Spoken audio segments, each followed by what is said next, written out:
अजून कोण कोण आहे ते बोलून टाकून घे पटापट. अरे हो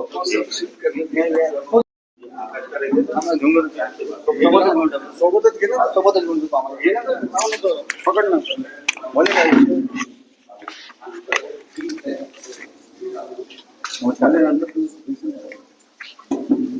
कॅमेरा ऐकत आहे, बोल ना. ठीक है चल.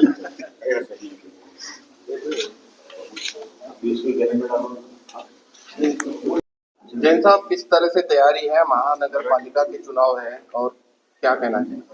नागपुर महानगर पालिका के चुनाव के लिए राष्ट्रवादी कांग्रेस पार्टी की कोर कमेटी की बैठक आज संपन्न हुई।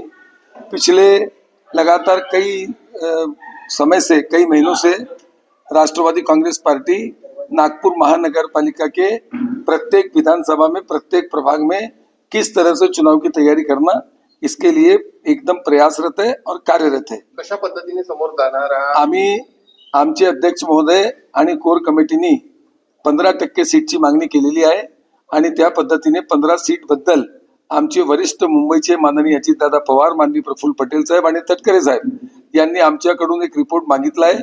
ते रिपोर्ट आम्ही व्यवस्थित त्यांना पाठवून दिला आहे आणि त्या रिपोर्ट प्रमाणे युती महायुतीचा सर्व अधिकार मुंबईला आहे, ते प्रदेशचे लोक करतील आणि ज्या पद्धतीने जे रिपोर्ट आम्हाला मागितली आहे ते 15% आणि कशा पद्धतीने कोण कोण आमच्याकडे सर्व ताकदीचे जे कॅन्डिडेट आहेत ते आमचे ते रिपोर्ट आम्ही मुंबईला पाठवून दिली आहे आणि या पद्धतीने आज पण कोर कमिटीमध्ये तसाच निर्णय झाला आणि समोर जायची तयारी आहे। भाजपचे काही आमदार जे आहेत ते महायुतीच्या पक्षामध्ये नाही आहेत। कृष्णाभाऊ खोपडे यांनी म्हटलेलं आहे की एकला बलोरे ही आम्ही एक करू शकतो, काय कसं राहील समीकरण? आम्ही सर्व आमचे अधिकार मुंबईला आहे, इथे नागपूरला कोण का बोलते त्याच्याबद्दल आमच्याकडे काही माहिती नाही। आम्हाला आमचे प्रदेशचा हे आदेश आहे की जे काही युतीबद्दल बोलायचे असेल, जे युतीबद्दल काही निर्णय होणार ते मुंबई स्तरावर होणार। फक्त तुम्ही आपली रिपोर्ट पाठवून द्या आणि पूर्ण तयारीला लागा। भाजपने अगर जागा दिली नाही तर काय समोर आम्ही राष्ट्रवादी काँग्रेस पक्ष मोठा आहे, राष्ट्रवादी काँग्रेस पक्षात लोकप्रिय नेते आहे, राज्यात मंत्रिमंडळात आणि राज्यात काम करणारे लोक, सर्वात जास्त ताकदीने काम करणारे लोक राष्ट्रवादी काँग्रेस पार्टीमध्ये आहे।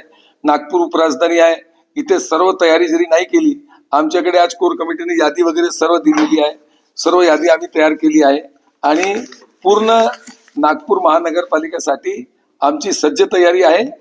पण अनुशासनात्मक प्रदेशचा निर्णय सर्वोपरी राहते, त्या निर्णयामध्ये रोज आम्ही प्रदेशवर आमचं बोलणं सुरू आहे आणि स्वबळाची पण तयारी आहे। 15% तुम्ही म्हणत आहात की तुमची मागणी आहे, 15%चे उमेदवार तुमचे डिसाईड झाले? एकदम निश्चित 15-22 15% जे उमेदवार आहे त्याच्यापेक्षा 10% जास्त फर्स्ट प्रायोरिटीचे कोण आणि कोणत्या पद्धतीने काय आमची ताकद आहे हे चांगला रिपोर्ट आमची कोर कमिटीने मुंबईला पाठवून दिला आहे आणि ते काय म्हणतात त्याची आम्ही वाट पाहतो।